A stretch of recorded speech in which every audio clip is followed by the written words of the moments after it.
Good morning. How are you doing today, Claudia? Good morning. Thank you so much for having me. I am doing fantastic. How about you? If you're going to use that word fantastic, that means you live by that word. That's a big word to hold on to. Well, at least for this morning, I'm feeling pretty good. Happy to be here. Man, what a journey that you've been on, because I love reading about the stories of how things come together to get to where we are right now, because I believe that before I can have a sheet of paper, there has to be a seed that becomes the tree. I mean, look at where you've been, but do you look over your shoulder or do you keep looking outward? Oh, that's a good question. I think as an artist and someone who's trying to always be learning and, have been on this path for over a decade at this point, I think I'm always kind of looking forward and, looking for the next thing to do, the next, thing to learn or get better at for my career. So I'd say it's pretty much like that for me. When it comes to the music business side of it all, how is it going to change for you? Because, I mean, you were already into rock bands before this. I mean, I realize that, just to get to the next whatever club or bar that you're going to be playing in. But what about you now at this point in time? It's got to be a bigger vision. Absolutely. Yeah. It's the voice, is 100% up-leveling me and my artistry in every way. And that's, probably the most amazing part is that I don't know what that's even going to look like yet. But just to be, taking to the voice stage and singing in front of the coaches with that amazing, amazing house band behind us, it's going to change you regardless of exactly how that happens.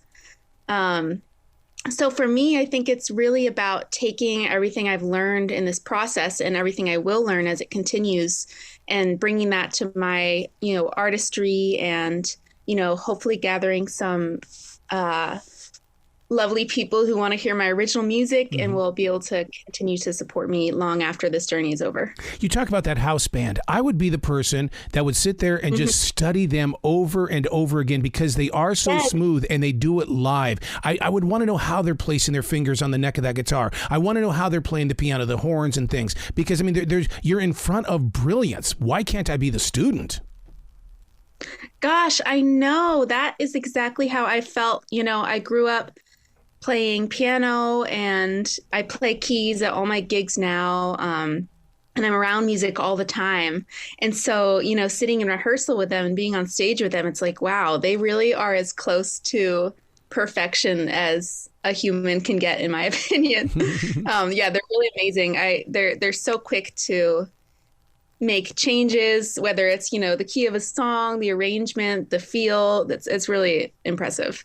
How has the social media world changed in the way for you now? Because, I mean, I feel like that anybody who's in entertainment has got to be a communication specialist. You've got to have the videos. You've got to have the posts. Right. You got to have the music. But those things take time. When you're building things up right there in Nashville, how do you find the time to get everything done? You know what? That's a great question. And I definitely do not find the time for everything. Yeah. As an artist nowadays, it's always like something's falling in the cracks and something, unfortunately you're going to miss here and there because you're exactly right. You have to be, so many different things professionally, so many different people at certain times, your own booking agent and all these other things. But I am trying, just to really find time to post what I love. I don't want to, really be making content for content's sake. I don't think it will touch people the same way if I do that. So what I try to do is, when I have the time and when I, have a good day to sit down and get some videos, I cover the songs I really love. I play the originals that are my favorite that I think people will connect to. And of course, now being on the show, there's always something to talk about, which I'm very grateful for. Yeah, because you've got to be taking notes. I mean, with you being right there in Nashville, I mean, that you're the perfect studio musician. Or either that or someone's going to grab you and put you on tour with them. Oh, that would be a dream. Both of those things. I mean, I love playing for people. I love singing live. And I love recording vocals and doing, backgrounds and all that. So I'm definitely staying open over here, whatever comes my way. Do you like the journey of the innocence of the way a song starts? Because really, you're playing with a blank canvas. Yes, I love that. One of my favorite things is actually, I play a lot of gigs around Nashville and I get many song requests. So I actually love singing songs that I don't quite know 100% of because, you're less locked in to the original way it was performed. Of course, it's always great to go back and learn the original that was so iconic and made the song how it is. But I love kind of doing little twists and turns in the melody, in the chord structure. And I think it's the same way when recording, backgrounds or layering parts over a new song.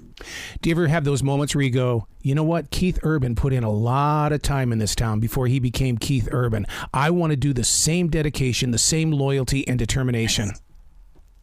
Absolutely.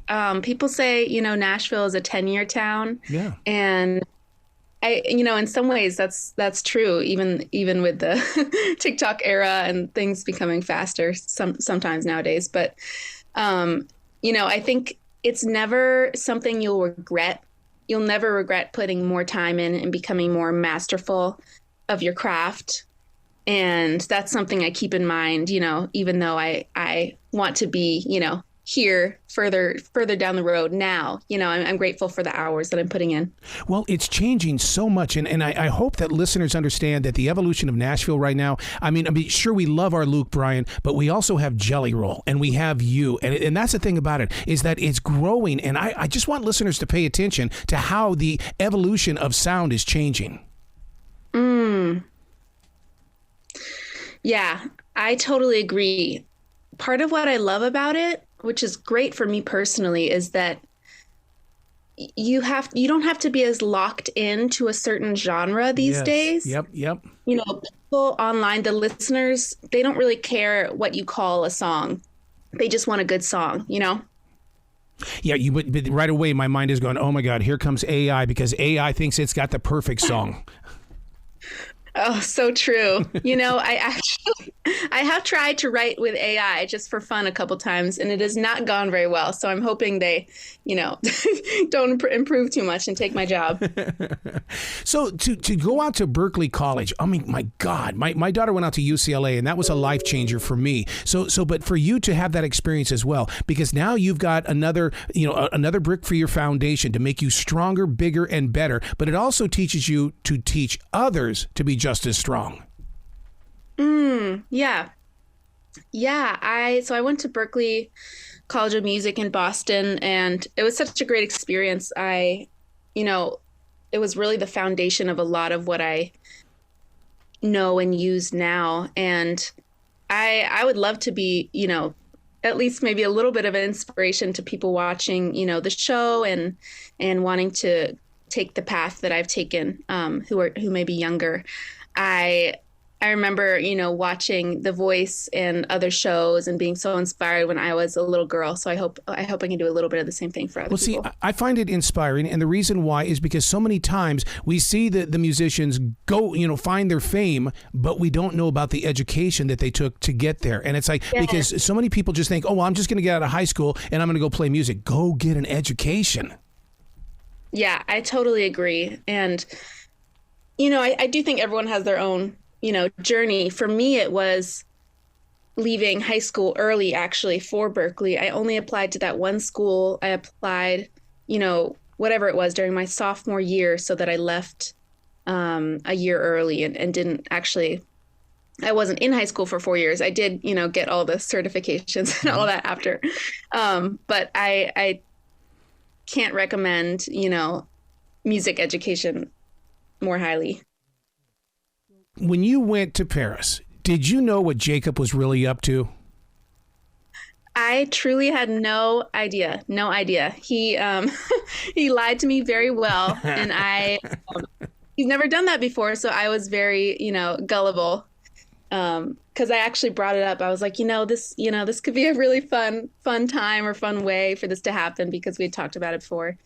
And he was like, I totally agree, but it's already a big trip, let's wait on this. So I totally believed him and was shocked when he ended up proposing. See, I've been a wedding DJ for 30 years, and I love wedding stories. And so when I saw that, I'm going, oh my God, this is what poetry is all about.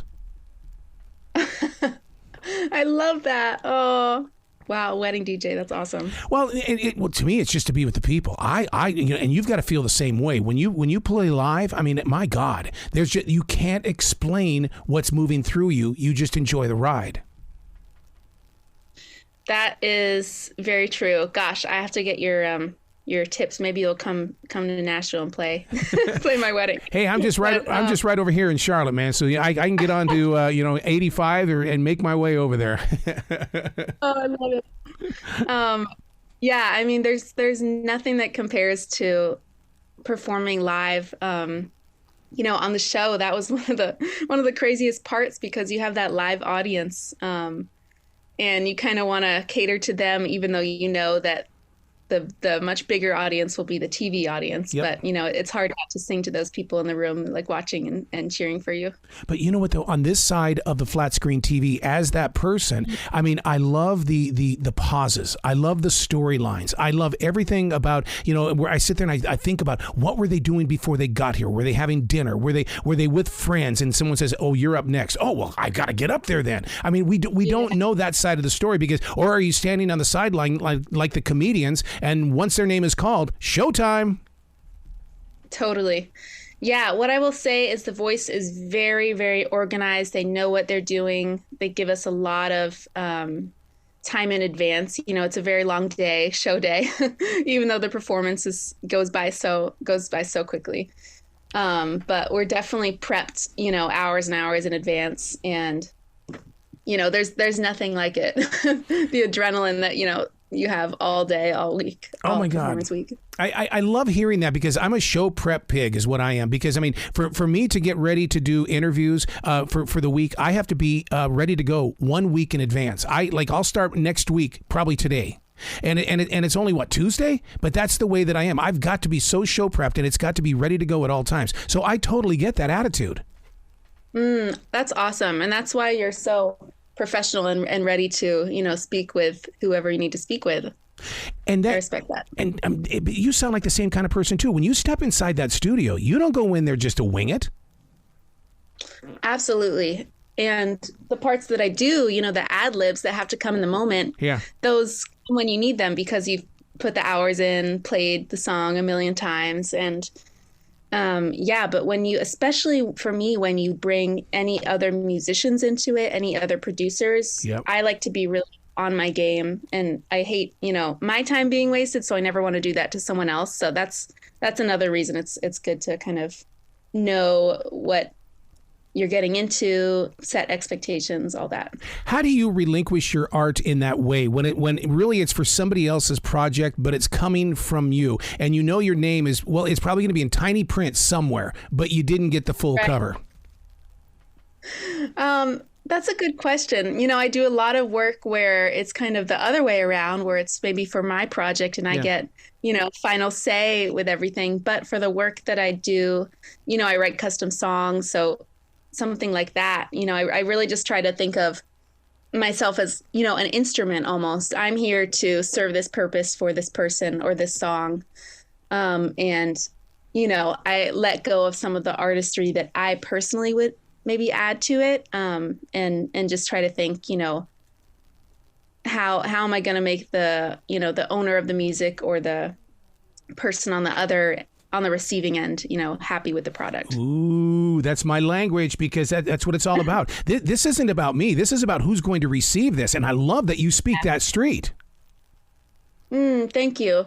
Yeah. At the end of the day, as much as I make music for myself, it's really, I put it out there for other people. That's the whole, point of it. So if they're not connecting, what's really the point in the end?